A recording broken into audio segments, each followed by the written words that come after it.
فقد قال الله عز وجل في كتابه العظيم الله خالق كل شيء.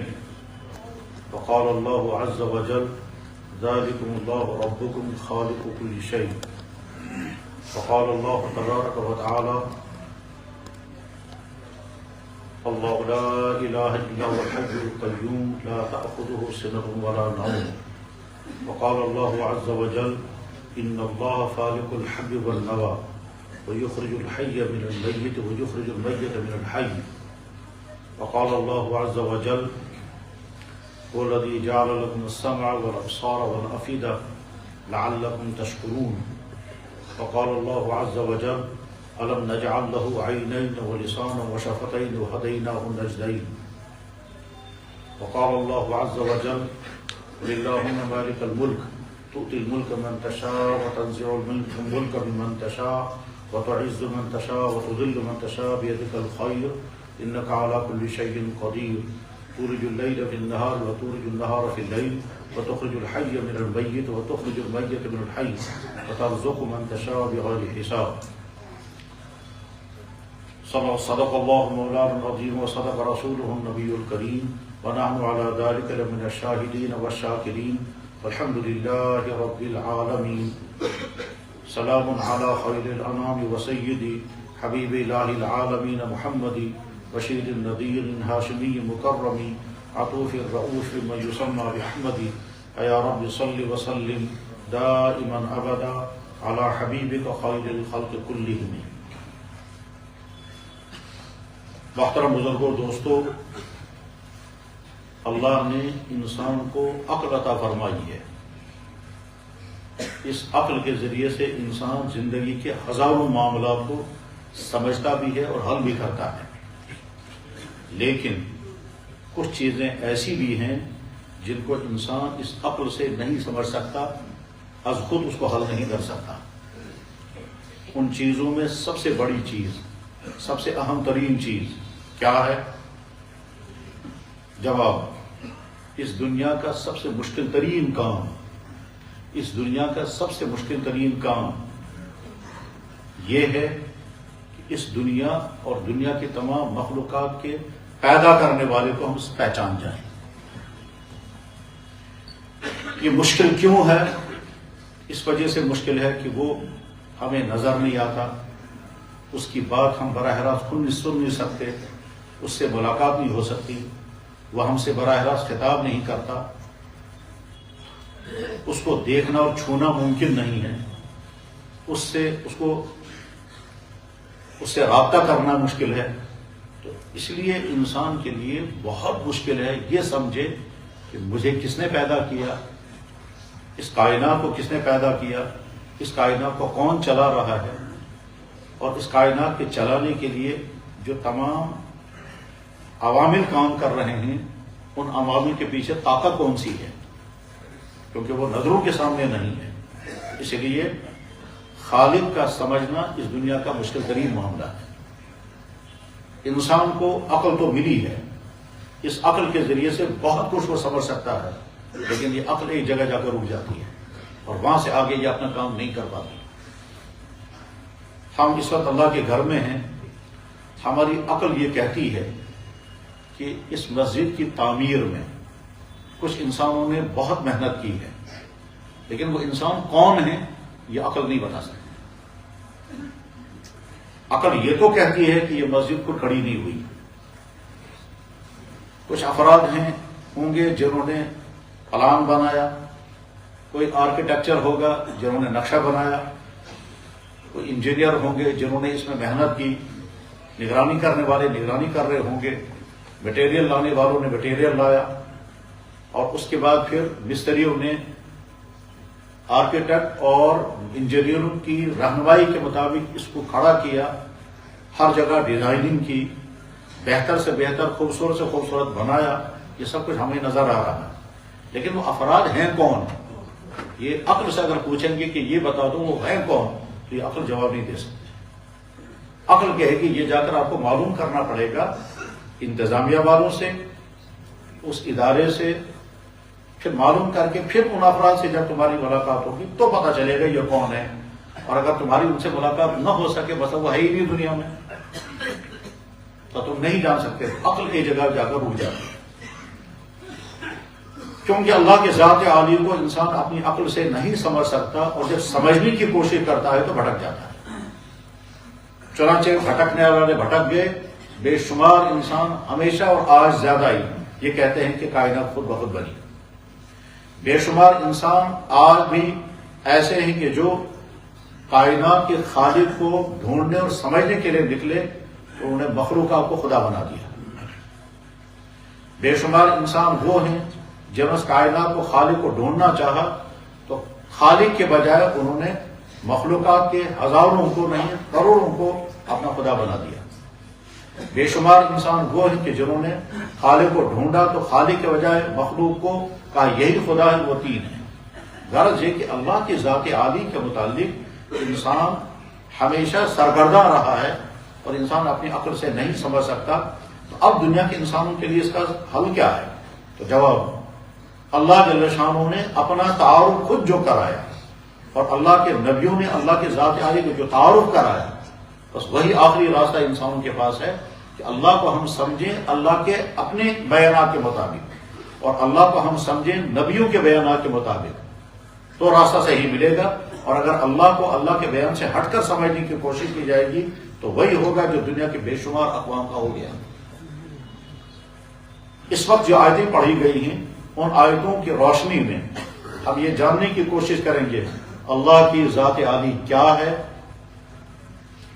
اللہ کا ہمارے ساتھ رویہ اور معاملہ کیا ہوا، اور اب اللہ ہم سے کیا چاہتے ہیں۔ اللہ کیا ہے، اللہ کی ذات عالی کیا ہے، اور اللہ کے ذات عالی کا ہمارے ساتھ معاملہ کیا ہوا ہے، اور اس کے بعد اب اللہ ہم سے کیا چاہتا ہے، اور ہمیں بھی اپنے اللہ کے ساتھ اپنا رویہ کیا رکھنا چاہیے۔ حضرات اللہ جل شانہ اپنا تعارف کرتے ہوئے خود ہی فرماتے ہیں میں اللہ ہوں، اننی انا اللہ، میں ہی ہوں اللہ۔ فرماتے ہیں ذالکم اللہ ربکم، یہ ہے تمہارا رب، خالق کل شیء، جس نے ہر چیز کو پیدا کیا۔ فرمایا نحن خلقناکم فلولا تصدقون، میں نے تمہیں پیدا کیا، تمہیں سمجھ میں کیوں نہیں آ رہا ہے۔ فرمایا هو الذی یصورکم فی الارحام کیف یشاء، وہی اللہ ہے جو تم کو ماں کے پیٹ میں تمہاری شکلیں بناتا ہے، کسی کو مرد بناتا ہے، کسی کو عورت بناتا ہے، کسی کو مکمل بناتا ہے، کسی کو چاہتا ہے نارمل پیدا کر دیتا ہے۔ وہی اللہ ہے جو ماں کے پیٹ میں تمہاری ساری ضرورت کی چیزیں تمہارے لیے مہیا کر رہا ہے۔ ماں کے پیٹ میں کوئی فیکٹری نہیں ہے جہاں آنکھیں بنتی ہوں، ماں کے پیٹ میں کوئی فیکٹری نہیں ہے جہاں ناخن تیار ہوتے ہوں، ماں کے پیٹ میں کوئی میکینک نہیں ہے جن اعضاء کی سیٹنگ کرتا ہو، فٹنگ کرتا ہو، ماں کے پیٹ میں باہر سے کوئی سپلائی ہونے والی نہیں ہے۔ لیکن وہی اللہ ہے جو دو قطروں کو جوڑ دیتا ہے، ایک قطرہ باپ کے جسم سے نکلتا ہے، ایک قطرہ ماں کے جسم سے نکلتا ہے، پھر ان کو رحم میں جمع کرتا ہے، اور رحم میں جمع کرنے کے بعد کروموزوم کی تفصیلات کے مطابق آگے چل کر کے یہ مکمل انسان بنتا ہے، کوئی مرد بنتا ہے، کوئی عورت بنتی ہے۔ اور بہت عجیب بات یہ ہے کہ ہر انسان دنیا میں بالکل الگ الگ ہے، کوئی انسان دوسرے انسان سے نہیں مل سکتا۔ ہر انسان کا ڈی این اے الگ ہے، ہر انسان کے انگلیوں کا، فنگرز کا جو سسٹم ہے وہ ہر ایک کا دنیا کا الگ الگ ہے۔ ہر انسان کی آنکھیں بالکل ڈفرنٹ ہیں، کسی کے انسان کی آنکھ دوسرے انسان سے نہیں مل سکتی ہے۔ دنیا میں اگر اس وقت 8 ارب انسان بستے ہوں، اور اربوں انسان دنیا سے جا چکے ہیں، اور جب تک دنیا رہے گی اربوں انسان آئیں گے۔ اس وقت اگر 8 ارب دنیا میں انسان بس رہے ہیں تو ہر انسان کو اگر 2 آنکھیں ہیں، اس کے معنی یہ ہے کہ 16 ارب آنکھیں اس وقت دنیا میں ہیں، اور ہر آنکھ بالکل الگ الگ ہے، کوئی آنکھ دوسرے آنکھ سے نہیں ملتی ہے۔ وہی اللہ ہے جو ماں کے پیٹ میں اس انسان کو جن جن چیزوں کی ضرورت ہے وہ ساری چیزیں مہیا کر دیتا ہے، اور جن چیزوں کی وہاں ضرورت نہیں ہے وہ وہاں نہیں دے گا۔ آگے چل کر جب ضرورت پڑے گی تو اس وقت وہ چیز بھی عطا کرے گا۔ مثلا ماں کے پیٹ میں ناخن تو بن جاتے ہیں لیکن دانت نہیں بنتے، کیونکہ دانتوں کی ابھی ضرورت نہیں ہے۔ اب اس بچے کو دنیا میں آنا ہے اور آ کر کے اس کو اپنی ماں کا دودھ چوسنا ہے، چبانا کچھ نہیں ہے، اور دانتوں کا کام چبانا ہے۔ اگر دانت دے کر کے بچہ دنیا میں آتا تو چوستے ہوئے اس کے دانتوں سے اس کے ماں کے نازک پستانوں کو زخم لگ جاتا، اور پھر دودھ کے ساتھ ساتھ خون کے قطرے بھی آ جاتے اور بچہ ان دودھ کے قطروں کے ساتھ آنے والے خون کو ڈائجسٹ نہیں کر سکتا تھا، اس لیے بغیر دانتوں کی دنیا میں بھیجا۔ لیکن ناخنوں کی اسے ضرورت تھی، اس وجہ سے ناخن وہی ماں کے پیٹ میں پیدا کر دیے۔ وہی اللہ ہے جو ماں کی چھاتی میں دودھ پیدا کرتا ہے۔ جب تک خاتون حالت حمل میں تھی اس سے پہلے اس کی چھاتی میں کوئی دودھ کا قطرہ پیدا نہیں ہوا، لیکن جس وقت بچہ باہر آ جاتا ہے اس کے بعد ماں کی چھاتی کے اندر دودھ آنا شروع ہوتا ہے، حالانکہ ماں کے پیٹ کے اندر کوئی نیا ملک پلانٹ نہیں لگا، دودھ بنانے کی کوئی فیکٹری وہاں نہیں لگی، لیکن یہ وہی غذائیں کھا رہی ہے جو غذائیں اس سے پہلے وہ کھاتی تھی، وہی غذائیں اب بھی کھا رہی ہے، لیکن اب تک اس کی کھائی جانے والی غذاؤں سے خون بنتا تھا اور اب اس کے غذاؤں سے خون بھی بن رہا ہے جو اس کے جسم کو فائدہ پہنچاتا ہے، اور ساتھ میں دودھ بھی بن رہا ہے جو بچے کو مل رہا ہے۔ یہ وہی اللہ کی ذات عالی ہے، جب دنیا میں بچہ آتا ہے تو اس بچے کو دودھ چوسنا سکھاتا ہے۔ اگر اللہ تعالیٰ شاہ بچے کو دودھ چوسنا نہیں سکھائے گا تو دنیا میں کوئی طاقت نہیں ہے، کوئی ذریعہ نہیں ہے اس بچے کو دودھ سکھائیں۔ نہ یہاں اس کو ٹریننگ دی جا سکتی ہے، نہ اس کو واعظ کہا جا سکتا ہے، نہ اس کے سامنے لیکچر کو فائدہ دے گا، کوئی شکل ہی نہیں ہے اس معصوم نافہم بچے کو یہ بتایا جائے کہ تمہارے لیے چھاتی میں دودھ آ گیا ہے، چوسنا تمہیں خود ہی ہے، اور چوسنے کا طریقہ یہ ہے، کوئی شکل نہیں ہے۔ لیکن ہوتا یہ ہے کہ بچہ دنیا میں آیا، ابھی آدھا گھنٹہ پہلے یا گھنٹہ بھر پہلے جب بچہ دنیا میں آتا ہے اور اس کے بعد اس کو نہلاتے ہیں، پھر اذان پڑھتے ہیں، اذان پڑھنے کے بعد پھر منہ میں کھجور ڈالی جاتی ہے، اس کے بعد اسی بچے کو جب ماں کی چھاتی کے ساتھ لگاتے ہیں وہ فوراً چوسنا شروع کر دیتا ہے، حالانکہ اس سے پہلے اس نے کوئی ٹریننگ نہیں پائی، اس کو کوئی تبلیغ نہیں کی گئی، نہ ماں کے پیٹ میں اس کو بتایا گیا کہ تمہیں دنیا میں جا کر کے غذا کے سلسلے میں تمہیں خود چوسنا پڑے گا، کوئی شکل نہیں ہے۔ لیکن جو ہی بچہ دنیا میں آتا ہے اور ماں کی چھاتی کے ساتھ وہ چپٹایا جاتا ہے تو فوراً وہ چوسنا شروع کر دیتا ہے۔ وہی ہے اللہ جو یہ کر رہا ہے، اور پھر انسانوں کے ساتھ ہی نہیں، دنیا کی تمام مخلوق کے ساتھ کیا تھا، اللہ کا یہی معاملہ ہے۔ جنگل کے اندر جنگلی جانوروں کا بچہ پیدا ہوا، اس کو کون بتائے گا بچے کو کہ اس ہرنی کے پیٹ کے کس جگہ تمہارے لیے دودھ ہے؟ جنگل میں اگر ہماری گائے یا بھینس ہو اور اتفاق سے آدمی وہاں نہیں تھا، کیلکولیشن غلط ہو گئی تھی، پہاڑی پر گائے کو پہنچایا گیا، وہاں اتفاق سے گائے کو جو بچہ ہو چکا ہے، تو ہم جب جا کر دیکھیں گے تو بچہ اپنی ماں کا دودھ پی رہا ہوگا۔ اس کو کون سکھاتا ہے کہ یہ دودھ تمہارے لیے کس جگہ پر ہے؟ اور ایک مرتبہ جب گھر میں بچے کو دکھاتے ہیں کہ یہاں تمہیں دودھ پینا ہے، اس کے بعد وہ بچہ دوڑ کر کے آتا ہے، اسی جگہ دودھ پیتا ہے۔ یہ کون ہے؟ یہ وہی اللہ جل شانہ کی ذات عالی ہے۔ اس انسان کے جسم کو 10-20 نہیں، 150 نہیں، ہزاروں چیزوں کی ضرورت ہے، بلا مبالغہ ہزاروں چیزوں کی ضرورت ہے، اور وہ ضرورت ہم کو سمجھ میں آ جائے گی اگر ہم علم کے ساتھ ان کو سمجھنا چاہیں۔ تو میڈیکل کالج میں پڑھایا جاتا ہے علم انیٹمی، اس انیٹمی کو پڑھنے کے بعد بھی پتا چلے گا کہ انسان کی باڈی کو کتنی چیزوں کی ضرورت ہے۔ ایک طرف سے وہی اللہ جل شانہ کی ذات عالی ہے جس نے انسان کے اس جسم کے لیے ہزاروں ضرورت کی چیزیں پیدا کی، ضرورتیں رکھی، اور ان ضرورتوں کو پورا کرنے کے سورسز بھی پیدا کیے۔ ہماری باڈی کو بے شمار وٹامنز کی ضرورت ہے، ہماری باڈی کو پروٹین کی ضرورت ہے، کیلشیم کی ضرورت ہے، میگنیشیم کی ضرورت ہے، فاسفورس کی ضرورت ہے، زنک کی ضرورت ہے، اور اس کے علاوہ نہ جانے کتنی چیزیں جو میڈیکل کالج میں پڑھائی جاتی ہیں۔ اس انسان کی باڈی کو ان چیزوں کی ضرورت ہے۔ یہ ساری ضرورت کی چیزیں کہاں سے مہیا کی جائیں گی؟ بس اللہ نے اس کے لیے غذاؤں کا ایسا نظام بنایا، ان غذاؤں کے اندر وہ ساری چیزیں رکھی۔ کسی کے اندر کیلشیم ہے، کسی کے اندر میگنیشیم ہے، کسی کے اندر فاسفورس ہے، کسی کے اندر زنک ہے، کسی کے اندر آئرن ہے، کسی کے اندر ایک وٹامن ہے، کسی کے اندر دوسرا وٹامن ہے، کسی کے اندر چوتھا وٹامن ہے۔ غرض ہے کہ جن جن چیزوں کی اس باڈی کو ضرورت ہے وہ ساری چیزیں اللہ نے اپنی ان مخلوقات میں رکھ دی ہیں، جو مخلوقات، جو چیزیں انسان بطور غذا کی استعمال کرے گا اور بطور لکوڈ کے لے لے گا، پینے والی چیزوں میں، کھائی جانے والی چیزوں میں۔ وہی اللہ ہے جس نے انسانوں کے لیے قسم قسم کے پھل پیدا کیے، جن پھلوں میں ذائقے الگ رکھے، جن پھلوں میں ہر پھل کا فائدہ الگ ہے، ان کی پیکنگیں الگ ہیں، ان کی حفاظت کا انتظام الگ ہے، اور وہ سارے پھل تیار ہوتے ہیں اور انسان کی ضرورتیں پوری کر رہے ہیں۔ ان پھلوں کے کھاتے ہوئے انسان پریشان ہو جاتا، مگر اللہ نے ایک طرف سے ان کے اندر ذائقہ رکھا، دوسری طرف سے انسان نے اللہ نے اس زبان کے اندر ذائقوں کو فیل کرنے کا سسٹم رکھا. ہم زبان پر جب کوئی چیز رکھتے ہیں تو زبان فوراً محسوس کرتی ہے یہ نمکین ہے، یہ میٹھا ہے، یہ کھٹا ہے، یہ کڑوا ہے، اور مزیدار اگر ہے تو کون سی قسم کا مزہ ہے. یہاں تک کہ زبان کے اندر اتنا باریک فرق ہے کہ وہ ایک سیب اور دوسرے سیب میں بھی فرق کر دیتی ہے. ایک سیب کھائیں گے کھانے والا فوراً محسوس کرے گا یہ الگ قسم کا ہے، اور دوسرا والا سیب کھائیں گے کھانے والا فوراً محسوس کرے گا یہ الگ قسم کا ہے. چاہے وہ زبان سے کو تعبیر نہ کر سکے، لیکن ہم سمجھ جاتے ہیں کہ جو سیب ہم نے کھایا وہ میٹھا تھا مگر وہ امریکن تھا، اور دوسرا سیب ہم نے کھایا وہ بہت میٹھا تھا مگر وہ ڈیلیشس تھا، اور تیسرا سیب ہم نے کھایا وہ بہت مزیدار تھا مگر وہ گولڈن تھا. غرض یہ کہ زبان کے اندر اللہ نے ذائقوں کو کنٹرول کرنے، ذائقوں کو ریکارڈ کرنے کا اتنا وسیع ترین نظام رکھا ہے کہ ہزاروں ذائقے یہ زبان ریکارڈ کر لیتی ہے. ایک مرتبہ کوئی چیز کھائیں گے اس کا ذائقہ فائل کے اندر دماغ کے اندر چلا جائے گا. سال کے بعد جب وہی چیز کھائیں گے، جو ہی وہ چیز کھائیں گے تو دماغ کی نق بتائے گی ہاں یہ وہی چیز ہے جو تم نے سال پہلے کھائی تھی، اس کا ذائقہ ٹھیک اسی طرح کا ذائقہ.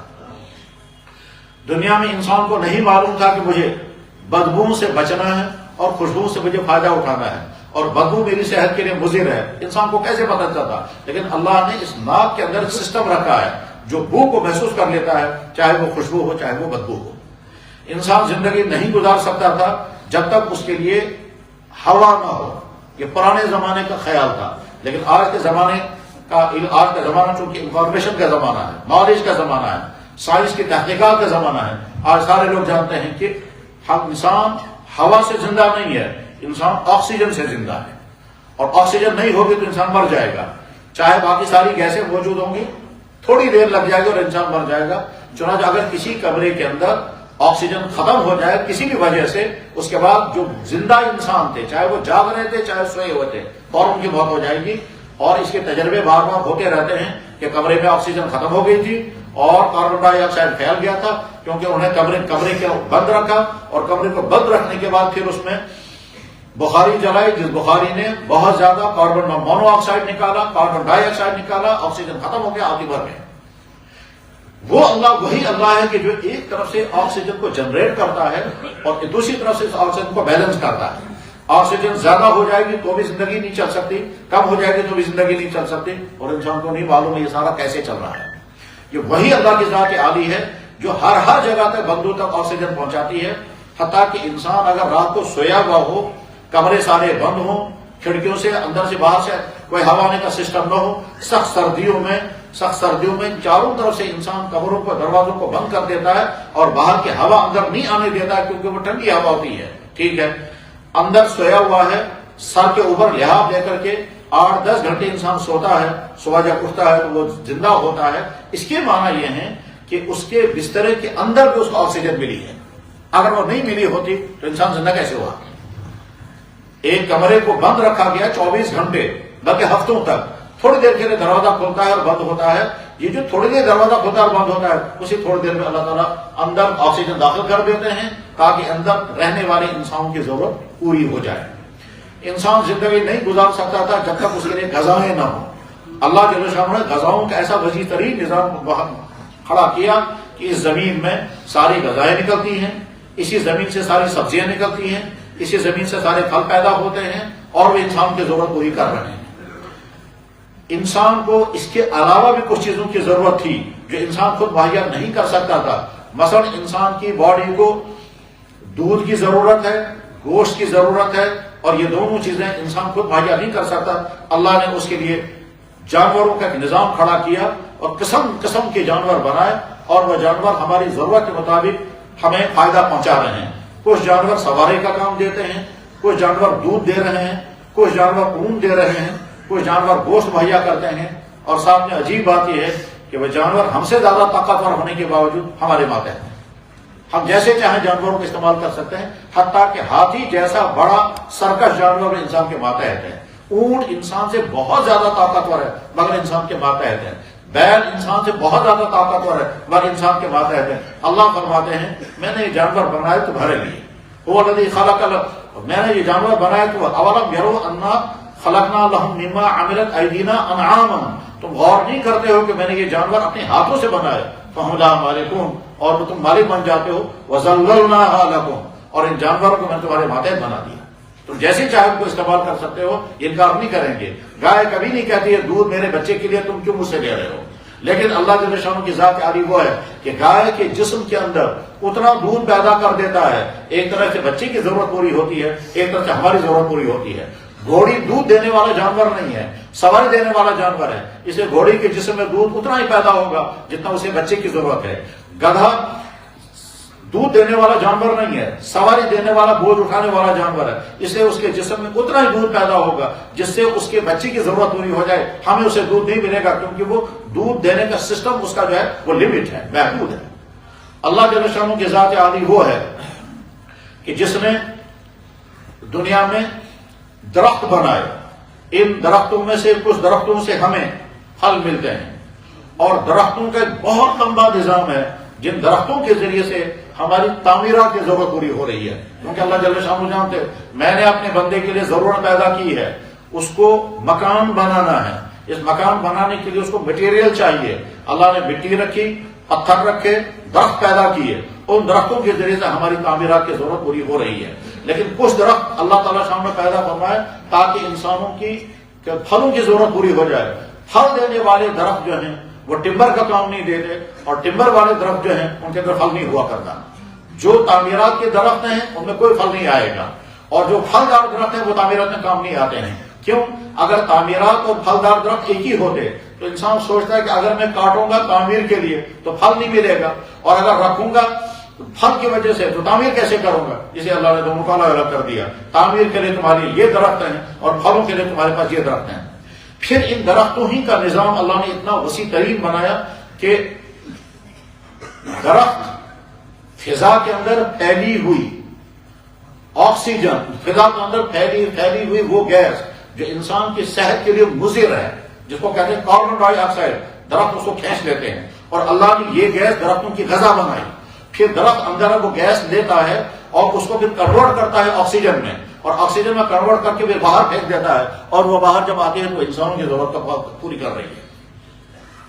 اسی لیے کہتے ہیں درخت لگائیے ماحول بچائیے. یہ درخت لگائیے ماحول بچائیے کا مطلب کیا ہے؟ مطلب اس کا یہ ہے کہ درخت جتنے زیادہ ہوں گے یہ درخت جو ہیں وہ فضا کی گیسوں کو جو انسانوں کی صحت کے لیے مضر ہیں ان کو کھینچ لیں گے، اور کھینچنے کے بعد پھر وہ والی گیس باہر لے آئیں گے جن کو ہم آکسیجن کہتے ہیں، اور وہ انسان. لیکن اگر وہ زیادہ ہو گئی اور کاربن ڈائی آکسائڈ کم ہو گئی تب بھی زندگی نہیں چلے گی. غرض یہ کہ اللہ وہ ہے جس نے یہ ساری کائنات بنائی، جو خالق اور مالک ہے. وہی اللہ ہے کہ جس نے کائنات بنائی، اور یہ بنائی کائنات کتنی بڑی ہے اس کو سمجھنے کے لیے ہم کو سائنس، اسٹرونومی اور جغرافیہ پڑھنا ہوگا، اور اس میں تحقیقات کے مطابق الگ الگ جوابات آتے ہیں. کیونکہ انسان کی معلومات جتنی بڑھتی ہیں اتنی زیادہ معلومات کے بعد پھر وہ اپنی بات کہتا ہے کہ صاحب کائنات اتنی بڑی ہے. ایک زمانے میں نے تھوڑی پڑھی تھی کہ یہ کائنات کتنی بڑی ہے، تو اس کا خلاصہ یہ ہے، ہو سکتا ہے آج ایک نئی تحقیق آئی ہو اور آج اس سے زیادہ بڑی وسیع کائنات کا تعارف کرایا جاتا ہو، لیکن اس وقت جو میں نے پڑھا تھا وہ خلاصہ اس کا یہ تھا کہ اگر ایک راکٹ ایک سیکنڈ کے اندر 1,86,000 کلومیٹر اڑے گا، ایک راکٹ ایک سیکنڈ کے اندر 1,86,000 کلومیٹر اڑتا ہوگا، اتنا تیز. جب یہ راکٹ 4 ارب سال تک اڑتا رہے گا تو کائنات کے ایک راؤنڈ لگے گا. آج شاید اس سے زیادہ بڑی تحقیقات آ گئی ہوں گی، آج کا ڈیٹا مجھے معلوم نہیں ہے، لیکن یہ کہ کون ہے وہ جس نے کائنات اتنی بڑی کائنات بنائی. ہم جس کائنات میں رہ رہے ہیں ہم سولر سسٹم کے تابع ہیں، یعنی سورج ہے، اس سورج کے چاروں طرف یہ کائنات گھوم رہی ہے. اس سورج کے چاروں طرف بہت بڑے بڑے سیارے بھی ہیں جو تعداد میں گنے چنے ہیں 8-10، اور چھوٹے چھوٹے لاکھوں سیارے ہیں. ان سیاروں میں سے کچھ سیارے، کچھ ستارے اس سورج سے 1 ارب میل کے فاصلے پر، کچھ 80 کروڑ میل کے فاصلے پر، کچھ 40 کروڑ میل کے فاصلے پر، کچھ لاکھ کے فاصلے پر، کچھ 9 لاکھ میل کے فاصلے پر یہ سورج بھی گھوم رہا ہے. اور یہ ساری کائنات اس کے چاروں طرف جو سیارے ہیں یہ سارے گھوم رہے ہیں. ان کو کہا جاتا ہے ایک سولر سسٹم. اس جیسے کئی لاکھ سولر سسٹم جب جمع ہو جائیں گے اس کا نام ہے گلیکسی، اور جس گلیکسی میں ہم رہ رہے ہیں اس کو کہتے ہیں ملکی وے. اس کے بعد کئی لاکھ گلیکسی جب جمع ہو جائیں گے تب ایک کائنات بنتی ہے. وہی اللہ ہے جس نے اتنی بڑی کائنات کو بنایا اور ساتھ میں اس کائنات کو ایکسپینڈ کر رہا ہے، اس کو پھیلا رہا ہے. اور یہ قرآن میں بھی اللہ تعالیٰ شان و بیان فرماتے ہیں، اور آج کی سائنسی تحقیقات بھی یہی بتاتی ہیں، چاہے خدا کو نہ ماننے والے سائنٹسٹ ہوں وہ بھی یہ کہتے ہیں کہ کائنات پھیل رہی ہے، یہ پھیل رہی ہے، یہ پھیلا رہا ہے کونوں سے. سائنسدانوں نے بڑی محنت کے بعد گریویٹی دریافت کر دی اور نے کہا کے ساتھ قوت کشش، وہ قوت ہے جس کے نتیجے میں کائنات حرکت کر رہی ہے، یہ قوت کشش اس کے اندر کون ہے جس نے یہ رکھی ہوگی؟ وہی اللہ جل شانہ کی ذات عالی ہے. آج کی نیو تھیوری بتائی جاتی ہے کہ کائنات کا آغاز ہوا بگ بینگ تھیوری سے، بلا شبہ ہوا ہوگا، ہمیں اس میں کوئی اعتراض نہیں ہے. اللہ جل شانہ بھی قرآن کریم میں اشارہ فرما رہے ہیں کہ میرا انکار لوگ کیسے کرتے ہیں، تم غور کیوں نہیں کرتے؟ کائنات ایک جمع ہوا مادہ تھا، میں نے اس کو ٹھوکر کر کے الگ کر دیا. اولم یرى الذین کفروا ان السماوات والارض کانتا رتقا ففتقناہما، یہ رتق تھا، ہم نے فتق کر دیا. رتق کا مطلب جمع ہوا ڈھیر، اور فتق کے معنی اس کو بخیر دیا. اور جب بخیر دیا، ہو سکتا ہے یہ جو آیت بتا رہی ہے یہ ٹھیک وہی ہوگا جس کو آج کے سکالوں نے، آج کے تحقیقات کرنے والوں نے بگ بینگ تھیوری کے عنوان سے بیان کیا. ہو سکتا ہے یہ بات صحیح ہو، لیکن فوراً سوال پیدا ہو جاتا ہے وہ جو بگ بینگ تھیوری کے نتیجے میں دھماکہ ہوا تھا، اس دھماکے سے جو کائنات حرکت میں آ گئی، وہ دھماکہ کس نے کیا تھا؟ جواب وہی اللہ جل شانہ کی ذات عالی ہے. اللہ جل شانہ کی ذات عالی وہ ہے کہ ہم کو پیدا کیا، پیدا کرنے کے بعد پھر اب جس مرحلے پر جن چیزوں کی ضرورت ہے وہ مہیا کر دیتا ہے. اس کے لیے اللہ نے فطرت کا ایک ایسا نظام کھڑا کیا ہے کہ جو ہی آدمی ان مرحلوں سے گزرے گا وہ ساری چیزیں ہوں گی. 12 گھنٹے انسان کام کرے گا، انسان کی باڈی ایگزاسٹ ہو گئی، اب یہ مسلسل کام نہیں کر سکتا، اس کو ریپیئرنگ کی ضرورت ہے، اس کو ریسٹ کی ضرورت ہے. اللہ تعالیٰ شام رات لاتے ہیں، ادھر سے نیند طاری کر دیتے ہیں، اور انسان کروٹیں بدل کر کے سوتا ہے، اور اس کے بعد جب صبح اٹھتا ہے تو فریش ہو چکا ہوتا ہے، وہ ساری تھکاوٹ ختم ہو چکی ہوتی ہے. لیکن اس کے ساتھ ساتھ ہی نیند کی حالت میں بھی اس باڈی کو کچھ چیزوں کی ضرورت ہے. ان ضرورتوں کو کنٹرول کرنے کے لیے اللہ نے دماغ کو ہر وقت ایکٹیو رکھا ہے. چنانچہ نیند میں بھی دماغ ایکٹیو رہتا ہے. مثلا اگر نیند انسان سویا ہوا تھا، سردی لگ گئی تو انسان دماغ کو سگنل چلا جائے گا کہ بدن ٹھنڈا ہو رہا ہے، دماغ فوراً انسان کو جگا دے گا. جگانے کے بعد کہا گرمی کا انتظام کرو. انسان سویا ہوا ہے، اندھیرا کمرہ تھا، اس اندھیرے کمرے میں مثلا اس کو مچھر نے یا کھٹمل نے کاٹا، ہم نے دیکھا نہیں اسے، اس کی آواز بھی نہیں سنی، لیکن ہوا یہ کہ جو ہی بدن پر کہیں پر ڈنک لگا، جو ہی بدن پر کہیں پر کسی نے کاٹا، ڈنک لگا، اور دماغ کو سگنل چلا گیا، اور دماغ نے ٹریس کیا یہ کہاں پر ہے یہ، اور کوئک بہت ہی تیزی کے ساتھ اسی وقت دماغ آرڈر کرتا ہے ہاتھ کو، اور ہاتھ ٹھیک اسی جگہ پہنچتا ہے، اور وہاں جا کر کے انسان کھجلانے لگتا ہے، اور ادھر سے کھجلانے کے لیے اللہ نے ناخن رکھے. اور نیند میں انسان کھجلاتا رہتا ہے، ادھر سے نیند کر رہا ہے. اس کے بعد فرض کرتے ہیں یہ مچھر یہاں سے نکل کر دوسری جگہ چلا گیا، اور دوسری جگہ جا کر اس نے کاٹنا شروع کیا، مثلا پاؤں پر، تو دماغ فوراً ٹریس کرے گا اب اس دشمن نے حملہ کیا ہے پاؤں پر. چنانچہ انسان ابھی سوچ ہی رہا تھا ایک جگہ پر، اور ادھر سے سویا ہوا ہے. غرض یہ کہ اس باڈی کے اندر انفارمیشن ٹرانسفر کرنے کا، کمیونیکیشن ٹرانسفر کرنے کا پورا سسٹم اللہ نے بنایا. سگنل جائیں گے، آرڈر آتے رہیں گے، سگنل جائیں گے، آرڈر آتے رہیں گے.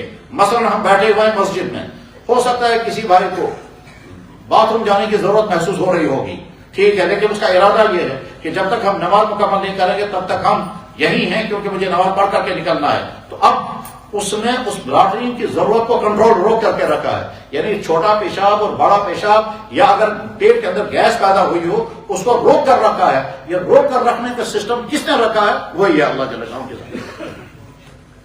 اور اس کے بعد جب انسان اس جگہ پہنچتا ہے جہاں انسان کو فراغت کرنی ہے، وہاں جا کر صرف ارادہ کرتا ہے، اور ارادہ کرنے کے بعد پھر ارادہ کیا، سگنل چلا گیا، مثانہ سکڑنے لگ گیا، ٹریک کھل گیا، نالی کھل گئی، اور اس کے بعد پھر پائپ کے اوپر جو بند لگا ہوا تھا وہ بند کھل جائے گا، اس کا پیشاب آنا شروع ہو جائے گا، سارا پیشاب باہر نکل جائے گا. اور پیشاب کو باہر نکالنے کے لیے کون سی چیزیں کام کرتی ہیں؟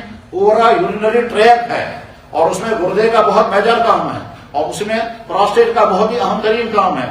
یہ گردہ انسان کی ساری زندگی، جو انڈے کے برابر یا اس سے بھی کم ہوتا ہے یا اخروٹ کے برابر ہے، ساری زندگی کام کرتا ہے. لیکن خدا نہ خاصہ اگر یہ گردہ فیل ہو جاتا ہے، پھر انسان جب ڈائلیسس کرتے ہیں 4 گھنٹے کی ڈائلیسس کے بعد پھر کتنا ہوتا ہے؟ 4 دن کل نکلتے ہیں، پھر دوبارہ ڈائلیسس کرنی پڑتی ہے. اللہ کا فلٹریشن پلانٹ یعنی گردہ ساری زندگی کام کرتا ہے، ٹھیک ہے، اور جب یہ فیل ہو جاتا ہے، انسانوں نے جو اپنا پلانٹ کھڑا کیا وہ 4 گھنٹے کی ڈائلسس کے نتیجے میں 4 دن کل نکلتے ہیں، اور اس کا پھر دوبارہ وہاں ڈائلسس سینٹر جانا پڑتا ہے، سارا خون نکالنا ہے، اس کو پھر پروسیس کرنا ہے، 4 گھنٹے کرنے کے بعد پھر 4 دن نکلتے ہیں، اور اللہ کی بات بنائی ہوئی کڈنی ساری زندگی کا اللہ غرض ہے کہ کائنات کی ایک چیز اللہ کی قدرت کی نشانی ہے، یہی ہے اللہ۔ چنانچہ اللہ تعالیٰ فرماتے ہیں نحن خلقناکم، میں نے تمہیں پیدا کیا، تمہیں سمجھ میں کیوں نہیں آ رہا؟ انسان کو کن کن چیزوں کی ضرورت تھی انسان کو نہیں معلوم تھا، انسان کو دیکھنے کے لیے آنکھیں چاہیے تھی، جب معلوم نہیں تھا تو ہم ڈیمانڈ بھی نہیں کر سکتے تھے، درخواست نہیں کر سکتے تھے، مطالبہ نہیں کر سکتے تھے۔ انسان کو دنیا میں سننا ہے، اس سننے کے لیے پورا ٹریک چاہیے، فضا میں ہوا ہونی چاہیے جو آوازوں کو دوسرے تک پہنچائے، اور ادھر سے کانوں کے اندر آوازوں کو کیچ کرنے کا سسٹم چاہیے۔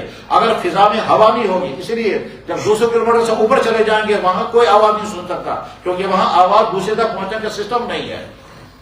اس زمین پر رہ کر ہی آواز ایک دوسرے کو سنائی جا سکتی ہے۔ اگر ہم مریخ پر جائیں گے یا مون پر جائیں گے وہاں ایک دوسرے کی آواز سنائی نہیں دے گی۔ کیوں نہیں دے گی؟ وہاں باہر آواز کے ٹرانسفر ہونے کا جو سسٹم چاہیے وہ ہے ہی نہیں، وہ اللہ نے رکھا ہی نہیں وہاں۔ تو اس دنیا میں اللہ نے آوازیں دوسروں تک پہنچانے کا سسٹم رکھا، اور ادھر سے کانوں کے اندر آواز کو سننے کا سسٹم رکھا۔ ان میں سے ایک چیز اگر فیل ہو جائے گی انسان سن نہیں سکتا۔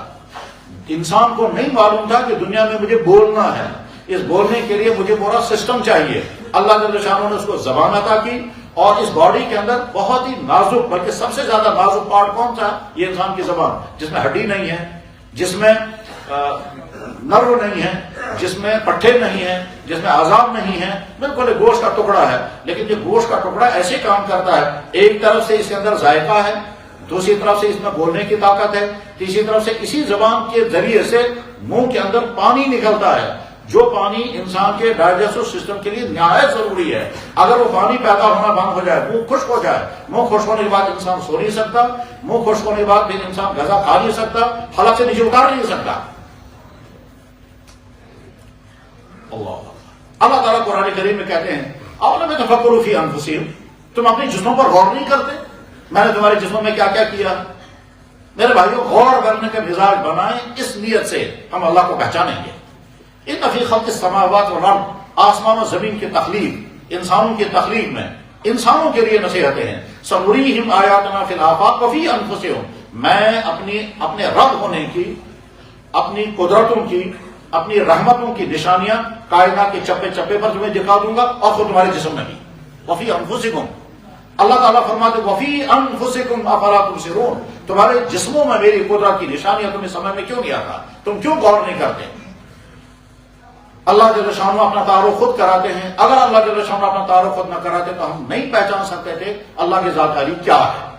میرے بھائی، بالفرض ہم میں سے کوئی انسان کسی جنگل میں پہنچ جائے اور اتفاق وہاں پہنچے اور وہاں ہم نے جھونپڑی دیکھی، پھر جھونپڑی کے اندر چلے گئے تو وہاں ہم نے دیکھا کچھ پتھر پڑے ہوئے ہیں، ان پتھروں کو ایک خاص انداز سے رکھا گیا، ہم دیکھ کے سمجھ جائیں گے کہ یہ پتھر رکھے گئے ہیں، یہاں چولہا بنایا گیا ہے، لکڑیاں جلائی گئی ہیں، کوئی چیز کسی نے پکائی ہوگی یا گرمی کے لیے آگ جلائی ہوگی۔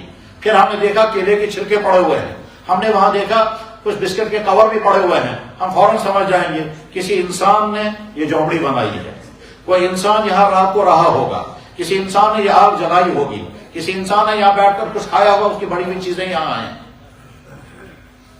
عقل مند سے عقل مند انسان اور کم عقل سے کم انسان بھی یہی کہے گا کہ ہاں یہ جھونپڑی خود تو نہیں بنی ہوگی، اور کسی نے یہ آگ خود بخود نہیں جلی ہوگی، یہ کیلے خود بخود یہاں نہیں آئے ہوں گے۔ بس ٹھیک اس طرح سے اتنی بڑی کائنات، جو کائنات چل رہی ہے، اور اس کائنات میں تمام مخلوقات سر کر رہی ہیں، تمام مخلوقات اپنی ڈیوٹیاں انجام دے رہے ہیں، آسمان سے پانی برستا ہے، زمین سے چیزیں اگتی ہیں۔ اللہ اکبر۔ اللہ جل شانہ نے انسان کے لیے ضرورت پیدا کی سردی اور گرمی سے بچنے کی، وہ بچے گا کیسے؟ تو اللہ نے ایک طرف سے آگ رکھی، لکڑیاں رکھی، روئی پیدا کی جسے کپڑے بنیں گے، جانوروں کے جسم پر اون بنا جسے گرم کپڑے بنیں گے، اور جانوروں کے جسم پر ایک اون ہوتا ہے اسے کوئی کپڑا نہیں بنتا، جیسے بکری کے بالوں سے کوئی کپڑا نہیں بنتا، بھیڑ اور اونٹ کے کھالوں سے کپڑا بنتا ہے۔ اور ایک بھیڑ ایسی بھی ہوتی ہے جس کا پشمینہ اون ہوتا ہے، اور ایک بھیڑ ایسی بھی ہوتی ہے جس کا شاہتوش کا اون ہوتا ہے۔ وہ شاہتوش کا اون تو آپ لوگ سمجھ بھی نہیں سکتے ہیں، شاہتوش کے اون کا کپڑا اگر بنانا چاہیں گے تو شاید میرا خیال یہ ہے کہ 5-6 لاکھ روپے کا ایک کتا تیار ہوگا. وہ اون بھی بدن کی بدن اللہ نے پیدا کیا. اللہ جل شانہ جانتے تھے کہ میرے بندوں کو لوہے کی ضرورت ہے اور وہ لوہا ان کے کنٹرول میں نہیں آئے گا, وہ سخت ہوگا. لہذا اس لوہے کا نظام میں ایسا بناؤں گا, لوگ لکڑی آگ میں ڈالیں گے جل کے ختم ہو جائے گی, پتھر آگ میں ڈالیں گے گرم ہوگا لیکن نرم نہیں ہوگا. اور لوہا وہ چیز ہے جو آگ میں ڈالیں گے جل کر ختم نہیں ہوگا, گرم ہو کر نرم ہو جائے گا. اور نرم ہونے کے بعد جو چاہے آپ بنا سکتے ہیں. چنانچہ دنیا میں اوزار جتنے بنتے ہیں وہ سارے اسی لیے بنتے ہیں. اللہ تعالیٰ فرماتے ہیں کہ لوہا میں نے آسمان سے اتارا ہے. وانزلنا الحدید, میں نے لوہا آسمان سے اتارا. کیسے اتارا ہے یہ عوام میں سمجھانے کی چیز نہیں ہے. اس کو جو سائنسی تحقیقات کرتے ہیں وہاں پروو ہو گیا ہے کہ ہاں صاحب زمین میں لوہا کہیں تیار نہیں ہوا, یہ اوپر سے کہیں سے آیا. اب وہ اوپر سے کیسے بمبارڈمنٹ کے ذریعے سے زمین میں لوہا پہنچا ہے یہ الگ بحث ہے, عوام کی بحث نہیں ہے. لیکن ہم جانتے ہیں کہ اللہ تعالیٰ شاہ نے لوہا اتارا, اس کو نرم ہونے کا سسٹم بنایا آگ کے ذریعے سے. آگ کے ذریعے سے ہم لوہے کو نرم کرتے ہیں, اس کے بعد جو چاہے اس کو بناتے ہیں. اگر وہ لوہے کے اوزار نہ ہوں تو کلاڑی نہیں بنے گی. یعنی جتنے آلات حرث ہیں, جتنے بھی زمینداری کے آلات ہیں وہ سب بنیں گے نہیں. درخت کو کاٹ نہیں سکتے اگر لوہا نہ ہوتا, پتھر کو توڑ نہیں سکتے اگر لوہا نہ ہوتا, سبزیوں کو کاٹ نہیں سکتے اگر لوہا نہ ہوتا. لیکن لوہا تبھی بنے گا جب وہ نرم ہوگا. نرم ہوگا آگ کے ذریعے سے. آگ لوہے کو جلاتی نہیں ہے, صرف نرم کر دیتی ہے. اچھا اب اگر وہ لوہا نرم ہو گیا, پھر اگر سخت ہو ہی نہیں سکا تو پھر وہ ہمارے کام کا نہیں رہے گا. لوہا نرم ہو گیا, ہم نے اپنی مرضی کے مطابق اس کا اوزار بنایا, پھر واپس بھی سخت ہو گیا. اب جب سخت ہو گیا تو اسے ہم استعمال کر سکتے ہیں. کون یہ کر رہا ہے؟ جواب وہی ہے. بس آخری بات اس سلسلے کی, میرے بھائی بچہ دنیا میں آتا ہے, اسے نہیں معلوم ہے کہ میرے بدن میں جو کھجلی آتی ہے یہ کیوں آتی ہے اور مجھے اس کھجلی کا کیا کرنا ہے. بڑی عجیب بات یہ ہے, ایک خاص ٹائم تک بچے کو کھجلی نہیں آتی. اس کے بعد جب اس کا شعور جاگ جاتا ہے, شعور جب جاگ جاتا ہے تو وہ کیا کرے گا؟ ایک تو وہ انسان کو دیکھ کر ہنسنے لگتا ہے, اور دوسرے اجنبی کو دیکھ کر ڈرنے لگتا ہے, تیسرے اس کو گھور کر دیکھیں گے تو گھبرا جائے گا, چوتھے اس کو اب محسوس ہوگا کہ میرے بدن کے اندر کھجلی ہے تو وہ کھجلانا شروع کرے گا, اور کھجلانے کے لیے وہ اپنی انہی ناخنوں کا استعمال کرے گا, کھجلائے گا, اور کھجلاتے ہوئے وہ جسم کے ہر حصے کو ناخنوں سے کھجلائے گا. لیکن کھجلاتے کھجلاتے اگر اسے ضرورت پڑی اپنی آنکھ کو کھجلانے کا تو کبھی بچہ ایسا نہیں کرے گا بلکہ وہ ایسا کرے گا. یہ کون ہے جو یہ کر رہا ہے؟ وہی ہے. اس بچے کو نہیں معلوم ہے کہ اگر میں نے ایسے کھجلایا تو میری آنکھ کا نقصان ہو جائے گا کیونکہ ناخن تیز ہیں, تو پیشانی کو کھجلائے گا تو ناخنوں سے, رخسار کو کھجلائے گا تو ناخنوں سے. لیکن جب آنکھ کو کھجلانا ہوگا, اور معلوم ہے بچے روتے بہت ہیں, یہ بچے جو روتے ہیں وہ کبھی کبھی جب رونے لگتا ہے تو اپنی دونوں ہاتھوں کو آنکھوں پر رکھتا ہے, تو وہ ایسے ایسے کر کے نہیں روئے گا بلکہ وہ یوں کر کے روتا ہے. یعنی گویا اللہ جل شانہ کہتا ہے پہلے انگلیوں کو بند کرو, ایسا نہ ہو کہ تم اپنی روتے روتے اپنی ناخنوں سے اپنی آنکھ کو نکال دو گے. اسے اس کو بند کرا دیتا ہے, پھر وہ یوں کرتا ہے. وہی جس اللہ جل شانہ نے یہ کائنات بنائی, ہم کو پیدا کیا اور ہماری تمام ضرورت کی چیزیں مہیا کی. اس جسم کے اندر جتنی چیزیں چاہیے تو وہ ساری چیزیں مہیا کی, باہر جتنی چیزیں ہونی چاہیے وہ ساری چیزیں مہیا کر دی. وہی اللہ جس نے ماں کی چھاتی کے اندر دودھ پیدا کیا اور بچے کو چوسوایا. بچہ اگر ضرورت سے زیادہ دودھ پیے گا تو ڈائجسٹ نہیں کر سکے گا, اسے اللہ نے نظام بنایا, وہ دودھ بچے کا واپس آ جاتا ہے. کبھی بچہ دودھ پیتے پیتے جب وہ اس کا معدہ بھر جائے گا, اور ماں کو بھی پتا نہیں کتنا دودھ چلا گیا, اور بچے کو بھی معلوم نہیں کتنا دودھ میرے پیٹ کے اندر آنا چاہیے, کتنی میری کیپیسٹی ہے جس کو میں ڈائجسٹ کر سکوں گا, یہ سب بچے کو نہیں معلوم ہے. لیکن جب بچہ اپنے پیٹ میں زیادہ دودھ پہنچا دیتا ہے تو اللہ نے ایک اور نظام بنایا ہے, بچے کو الٹی آ جاتی ہے, وہ دودھ باہر آ جاتا ہے. وہی اللہ ہے جس نے بچے کو رونا سکھایا. اگر بچہ روئے گا نہیں تو ماں کو کبھی پتہ نہیں چلے گا میرے بچے کو بھوک لگی ہے, میرے بچے کو درد ہے, میرے بچے کو چینج کرنا ہے, اس نے پیشاب کیا ہے, اس کو ٹھنڈ لگی ہے. اللہ نے اس کو ایک آڑ دے دیا رونے کا, جو ہی بھوک لگے گی تو رو پڑے گا, ٹھنڈ لگے گی تو رو پڑے گا, درد ہوگا تو روئے گا, پیشاب کیا ہو تو روئے گا. اور ادھر سے ماں کے دل میں اتنی محبت رکھی ہے کہ اگر ایک رات میں ماں کو 10 مرتبہ جاگنا پڑے وہ کبھی کبھی اکتائے گی نہیں, کبھی تانا نہیں دے گی, کبھی بددعا نہیں دے گی, کبھی تھپڑ نہیں مارے گی, یہ نہیں کہے گی تو نے میری نیند برباد کر دی. اتنی محبت اللہ نے ماں کے پیٹ میں, ماں کے اندر ڈال دیا. اور یہ انسانوں نے, جانوروں کے اندر, جانور جانتا ہے جب تک میرا چوزا ہے تب تک مرغی اپنے چوزوں کی حفاظت کرے گی، اور جس وقت وہ چوزا ہونا بند کر دے گا اب اس کو ضرورت نہیں ہے، مرغی جو ہے وہ بچوں کو بھول جائے گی۔ گائے تب تک اپنے بچڑے کو اپنا بچڑا سمجھتی ہے جب تک وہ دودھ پی رہا ہے، جو ہی دودھ پینا چھوڑ دیا گائے بھول جاتی ہے یہ میرا بچڑا تھا۔ اگر گائے نہ بھولتی اور بچڑا بھی اپنی ماں کو نہ بھولتا تو ہم کو جدا کرنا بڑا مشکل ہوتا۔ پھر کیا کرتے؟ تو اللہ نے ان کی محبت کو لمٹ رکھا وہیں تک، اور بچے اور انسان کی محبت کو رکھا ان لمٹ، یعنی موت تک۔ وہی ہے اللہ، جس اللہ نے یہ سارا کائنات کا نظام بنایا، جو اللہ یہ کہ حضرات صحابہ کرام رضی اللہ تعالیٰ عنہم اجمعین نے کبھی بھی جناب رسول اکرم صلی اللہ علیہ وسلم کی نہیں عرض کیا یا رسول اللہ ہمیں اللہ دکھائیے پھر ہم مانیں گے، کیونکہ وہ جانتے تھے اللہ جل شانہ کی ذات عالی وہ ہے جس کو اس دنیا میں نہیں دیکھا جا سکتا۔ اس کے معنی یہ نہیں کہ اللہ تعالیٰ دکھا نہیں سکتے، نہیں، اللہ اپنے آپ کو دکھا سکتے ہیں، جو اللہ قیامت کے دن اپنے آپ کو دکھائے گا، جو اللہ خوابوں میں بندوں کو اپنا وجود دکھاتا ہے، جس اللہ نے موسیٰ علیہ السلام کو اپنا وجود دکھایا پہاڑ طور پر، جس اللہ نے اپنے نبی کو آسمانوں پر بلایا اور معراج میں اللہ کے نبی علیہ السلام نے اللہ کی ذات عالی سے ملاقات کی، وہ اللہ طاقت رکھتا ہے کہ دنیا میں بھی دکھائے گا، مگر نہیں دکھائے گا۔ کیوں نہیں دکھائے گا؟ اللہ تعالیٰ سے ہم چاہتے ہیں بغیر دیکھے مجھے مانو، اسی کا نام ایمان ہے۔ جب تم مجھے دیکھ لو گے پھر مان لو گے، پھر وہ ایمان نہیں رہے گا، اور تمہیں میں چاہتا ہوں تمہارے پاس ایمان آئے۔ ایمان نام ہے نظر نہ آنے والے اللہ کو دیکھے بغیر مان لیا۔ اگر وہ نظر آ گیا وہ اللہ نہیں ہوگا، وہ بت ہوگا۔ اگر وہ نظر آ گیا تو وہ مخلوق ہوگی، کیونکہ مٹیریل جو ہے وہ دنیا میں بنتا ہے۔ اس لیے اللہ تعالیٰ نے فرمایا میرا نہ کوئی باپ ہے نہ کوئی میری ماں ہے، میں زمان و مکان سے پاک ہوں۔ زمانہ تم کو چاہیے، مکان تمہیں چاہیے، میں سپیس سے بھی پاک ہوں، ٹائم سے بھی پاک ہوں۔ زمان اور مکان مخلوق کے لیے چاہیے، میں خالق ہوں۔ اور کبھی کبھی لوگ کہتے ہیں کہ صاحب ہر چیز کو اگر اللہ نے بنایا تو اللہ کو کس نے بنایا؟ جواب ہے اگر اللہ کو کسی نے بنایا ہوگا تو اللہ خالق کہاں رہے گا؟ وہ تو مخلوق بن جائے گا، اور مخلوق خدا ہو ہی نہیں سکتی۔ اللہ جل شانہ نے اپنا تعارف کرایا قرآن کے ذریعے سے، اور اللہ جل شانہ نے اپنا تعارف کرایا جناب رسول اکرم صلی اللہ علیہ وسلم کے ذریعے سے۔ اس لیے ہم اعلان کر کے کہتے ہیں اشہد ان لا الہ الا اللہ واشہد ان محمدا عبدہ ورسولہ۔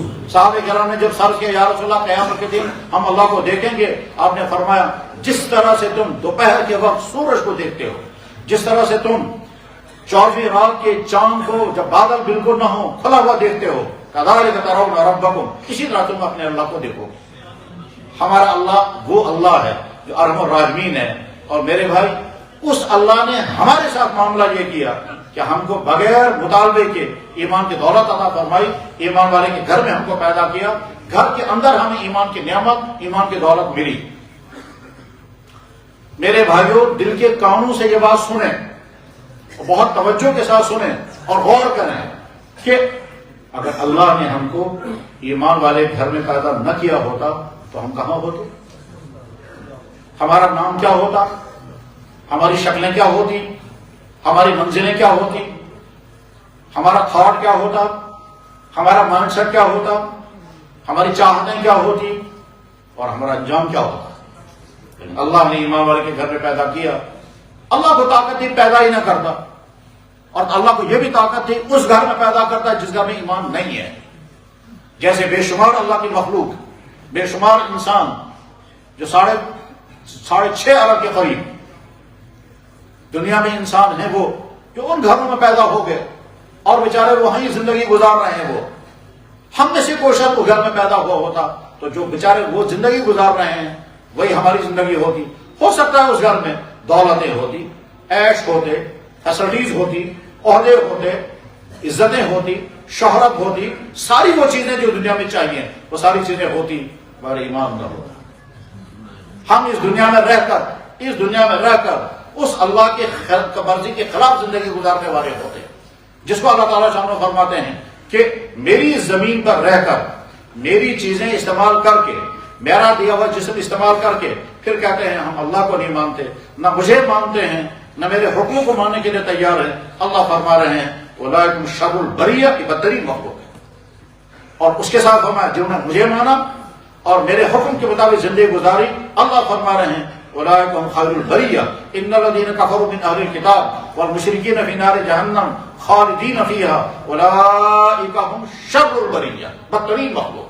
ان الذین آمنوا وعملوا الصالحات اولئک هم خیر البریہ، بہترین مخلوق ہے۔ تو تو میرے بھائیوں، اللہ نے ہمارے ساتھ اتنا کرم کا رحم کا معاملہ فرمایا کہ ہم سے کوئی قربانی نہیں لی، کوئی مصیبت برداشت نہیں کروائی، کوئی ظلم نہیں سہنا پڑا.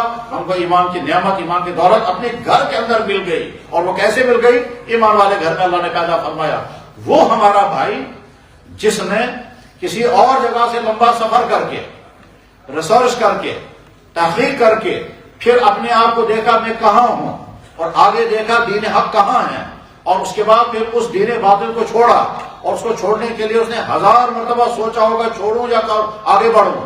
نہیں چھوڑوں گا تو ہدایت نہیں ملے گی، چھوڑوں گا تو مشکلات آئیں گی. وہ مصیبتیں جھیلنے کے بعد یہ وہاں سے چلا، اور اس کے بعد پھر ایمان تک پہنچا. اور ایمان تک پہنچنے کے بعد کیا کیا حالات اس پر گزرے، یہ وہی بتا سکتے ہیں. میرے بھائیوں، جن لوگوں کو پڑھنے لکھنے کا مزاج ہے وہ ضرور اس لٹریچر کو پڑھیں جس میں یہ لکھا ہوا ملے گا کہ کس آدمی نے ایمان کیسے قبول کیا، پہلے وہ کیا تھا پھر کیا بنا، اور کیا تھا اور کیا بننے کے لیے اس کو کیا کیا جھیلنا پڑا، کیا کیا مشکلات آئیں، گھر کی مشکلات، سماجی مشکلات، معاشرتی مشکلات، قانونی مشکلات، مالی بحران، اور فاقے کیسے لگے، ظلم کیسے سہنا پڑا، اور کیسے کیسے ستائے گئے. جیسا کہ ایک آدمی کے بارے میں مجھے میرے بھائی نے بتایا کہ اللہ ہم نے اسے ملاقات کی، اس بیچارے کی حالت یہ ہے کہ اس نے چونکہ ایمان قبول کیا ہے، آج اس کی حالت یہ ہے کہ اس کے انگلیوں کے سارے ناخن پلا سے اکاڑ دیے گئے. اللہ نے ہم سے ایسی قربانی نہیں کی. حالانکہ اللہ کا قانون اللہ نے قرآن کریم میں بیان فرمایا. تم کیا سمجھتے ہو میں تمہیں ایمان دوں گا اور بعد میں آزمائش نہیں ڈالوں گا؟ حسب الناس ان یترکوا ان یقولوا آمنا وهم لا یفتنون وَلَقَدْ فَتَنَّا الَّذِينَ مِن قَبْلِهِمْ. میں نے پہلے بھی ایمان دیا، پہلے آزمائش میں ڈالا، مصیبتیں جھلوائی، ظلم برداشت کروائے، اس کے بعد پھر ایمان تک پہنچے، جب جمے تو ایمان مل گیا. مگر یا اللہ آپ نے ہم سے کوئی قربانی نہیں دی، آپ نے ہم سے کوئی مشکلات برداشت نہیں کروائی، بغیر قربانی بغیر ظلم سے ہم کو ایمان کی دولت مل گئی. اللہ فرماتے ہیں اے انسانوں میرا احسان ہے تم پر کہ تم کو ایمان کی دولت نصیب ہو گئی. یمنون علیک ان اسلموا قل لا تمنوا علی اسلامکم. مجھ پر احسان تمہارا کچھ نہیں ہے، بل اللہ یمن علیکم ان ہداکم للایمان. اللہ کی تم پر منت اور احسان ہے، تم کو ایمان کی دولت مل گئی. میرے بھائی یہ ایمان کی دولت اتنی عظیم ترین دولت، حالانکہ ہم جناب رسول اللہ صلی اللہ علیہ وسلم کے مبارک زمانے میں نہیں، مگر اللہ کے نبی علیہ الصلوۃ والسلام کو قیامت تک آنے والے ایمان والوں سے محبت. آپ نے کیا فرمایا؟ خوشخبری اس انسان کو جس نے مجھے دیکھا اور ایمان قبول کیا. یہ حضرات صحابہ کرام، ہم اس میں نہیں ہیں، کیسے ہو سکتے ہیں؟ وہ تو 1500 سال پہلے، ہم آج ہیں، وہ وہاں تھے، ہم یہاں ہیں، ہم کیسے دیکھ سکتے تھے ان کو؟ اس لیے ہم اس کیٹیگری میں نہیں ہیں جن کو اللہ کے نبی مبارکباد دے رہے ہیں ایک مرتبہ. اور اس کے بعد آگے فرمایا وَطُوبَىٰ سَبْعَ مَرَّاتٍ لِمَن لَّمْ يَرَانِي وَآمَنَ بِي. 7 مرتبہ خوشخبری اس انسان کو جس نے مجھے دیکھا نہیں ہوگا پھر بھی کہتا ہوگا میرا نبی محمد رسول اللہ. یا اللہ آپ کے گھر میں ہم جمعے کی نماز کے لیے جمع ہیں، ہم اعلان کر کے کہتے ہیں، اعلان نہیں، یا اللہ آپ گواہ رہے ہیں، ہم گواہی دے رہے ہیں ہمارا نبی محمد رسول اللہ.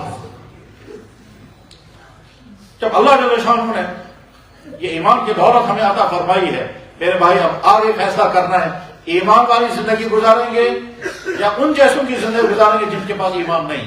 اللہ جل شانہ نے جب ہمارے ساتھ یہ معاملہ کیا، اللہ انتظار میں ہے، میں اپنے بندوں کو جو حکم دوں گا وہ ادا کریں گے، اور میں نے اپنے بندوں کے لیے جتنی چیزیں حرام کی ان سے بچیں گے. جتنی چیزیں میں نے حرام کی وہ ظلم نہیں کیا میں نے، وہ تو اس لیے میں نے حرام کی، وہ تمہارے لیے مضر ہے اس لیے تمہارے لیے حرام کی.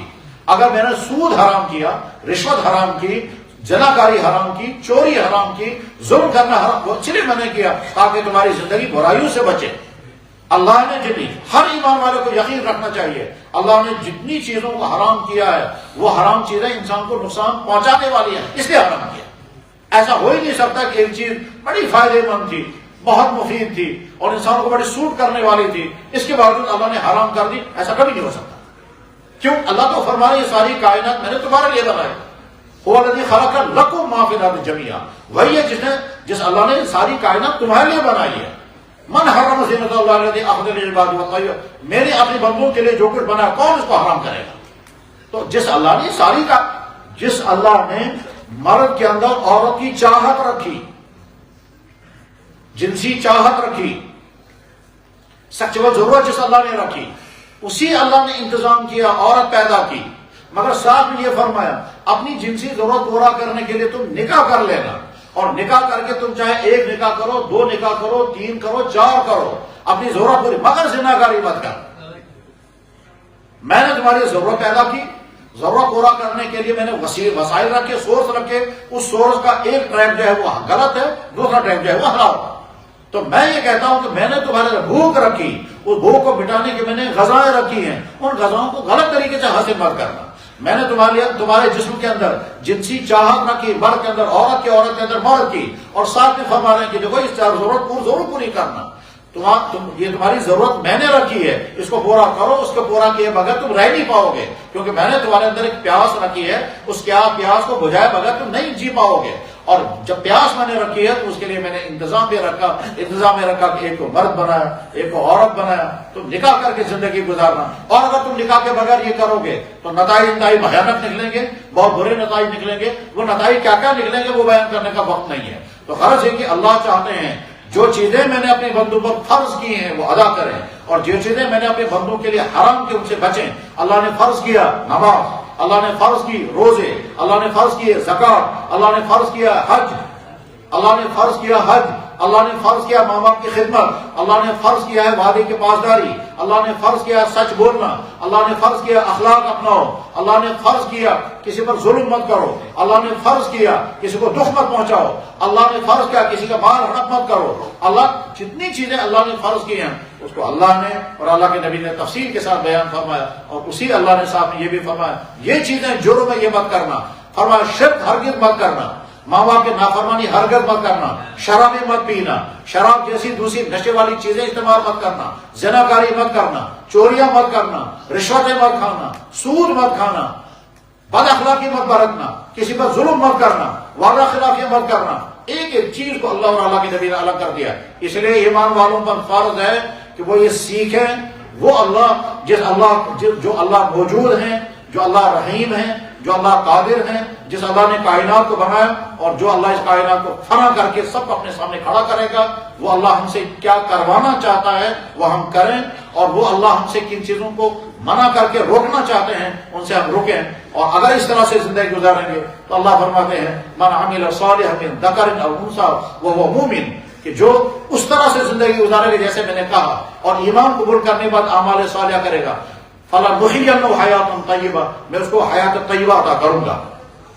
میرے بھائیوں بس آخری بات، اللہ نے ہم کو ایمان کی دولت عطا فرمائی ہے، اور اس ایمان کی دولت کے ملنے میں ہمیں کسی قربانی کے دینے کی ضرورت پیش نہیں آئی، ہم کو کوئی ایسا سامنا نہیں کرنا پڑا جس میں مشکلات ہوں، اور مشکلات ہم نے جھیلی ہو پھر ایمان پایا ہو۔ ایمان ملنے کے لیے ہمیں کوئی مصیبت نہیں آئی، لیکن آگے ایمان پر باقی رہنے کے لیے اگر امتحان آ گیا تو اس وقت اپنے آپ کو بچانا ہے۔ وہ امتحان کہاں سے آ سکتا ہے؟ وہ امتحان آ سکتا ہے کنفیوز ہو گئے، اللہ کی ذات کے بارے میں کنفیوژن آ گیا۔ کنفیوژن پیدا کرنے والے اس وقت دنیا میں ہزاروں ہیں، یوٹیوب چینلوں پر، ویب سائٹوں پر، نیٹ کے ذریعے، تھیوریوں کے ذریعے نہ جانے کتنے انسان ہیں جو انسانوں کو برگلا رہے ہیں۔ تو کنفیوژن آ جائے گا، اللہ کی ذات کے بارے میں ایمان چھن جائے گا، کنفیوژن آئے گا اللہ کے نبی کی ذات عالی کے بارے میں ایمان چھن جائے گا، کنفیوژن آئے گا آخرت کے بارے میں ایمان چھن جائے گا۔ اور کنفیوژن کریٹ کرنے والے انتہائی ذہین ہیں، بڑے قابل ہیں، اور وہ انہیں بڑی تیاریاں کی ہیں کس طرح سے وہ خود بھی ایمان سے محروم ہو گئے، اور اوروں کو ایمان سے محروم کرنے کے لیے ایسے انہوں نے تگڑن تیار کر رکھے ہیں کہ مضبوط علم والا بھی آدمی کبھی تھوڑی دیر میں شک میں پڑ جائے گا۔ تو اپنے ایمان کو بچائیں گے کنفیوژن سے۔ اور نمبر 2 پر ہو سکتا ہے لالچ کے نتیجے میں ایمان چھن جائے، اور تیسرے ہو سکتا ہے کسی غلط پریشر کی وجہ سے، کسی غلط آرڈر کی وجہ سے انسان وہ چیز کرے گا جو ایمان کو ختم کر دے گا۔ ان تینوں جگہوں پر اپنے ایمان کو بچانا ہے، اور وہ تینوں جگہ اللہ بچائے ایسا امتحان نہ آئے۔ لیکن اگر ایسا امتحان آ گیا اس وقت آدمی کو سوچنا ہے کہ ایمان پر باقی رہوں گا یا اللہ بچائے ایمان سے ہاتھ دھو دوں۔ اللہ تعالیٰ قرآن کریم میں فرماتے ہیں اے ایمان والو، اگر تم اس دین پر قائم نہیں رہنا چاہتے میں تمہیں ہٹا دوں گا، نئی قوم اسلام میں داخل ہوگی۔ چنانچہ بارہا تجربہ ہوتا ہے کہ پرانا مسلمان دین پر عمل کرنے کو تیار نہیں، اور جو کنورٹ ہو کر کے آ گیا یا ریورٹ ہو کر آ گیا وہ ایک ایک چیز پر عمل کرتا ہے، اور کہتا ہے آپ لوگ تو بائی چانس مسلمان ہو، ہم تو بائی چوائس مسلمان بنے، اور ہم چوائس سے مسلمان بنے، ایک ایک چیز پر ہم عمل کریں گے۔ اللہ نے یہ دین حق ہمیں عطا فرمایا۔ الحمدللہ رب العالمین، پڑھے سب الحمدللہ رب العالمین۔ الحمدللہ رب العالمین۔ یا اللہ آپ نے ہم کو ایمان کی دولت عطا فرمائی۔ یا اللہ اس کائنات میں ہمارا معبود کوئی نہیں آپ، اور یا اللہ اس کائنات میں ہمارا نبی محمد رسول اللہ، یا اللہ اس کائنات میں ہمارا دین دین اسلام، یا اللہ اس کائنات میں ہمارا دین وہ ہے کہ جب ہم آپ کے پاس آئیں گے خوشی کے ساتھ آپ سے ملاقات کریں گے اور آپ فرمائیں گے تم میرے بندے، میں تمہارا رب، تم نے مجھے اپنا رب مانا، انہوں نے کسی اور کا رب مانا تھا، وہ کسی اور کے ساتھ جائیں، تم میرے ساتھ آؤ گے، اور آ کے پھر انشاءاللہ اللہ کے نبی کی سفارش اور شفاعت کے نتیجے میں ہم جنت میں پہنچ جائیں گے۔ وآخر دعوانا ان الحمدللہ رب العالمین۔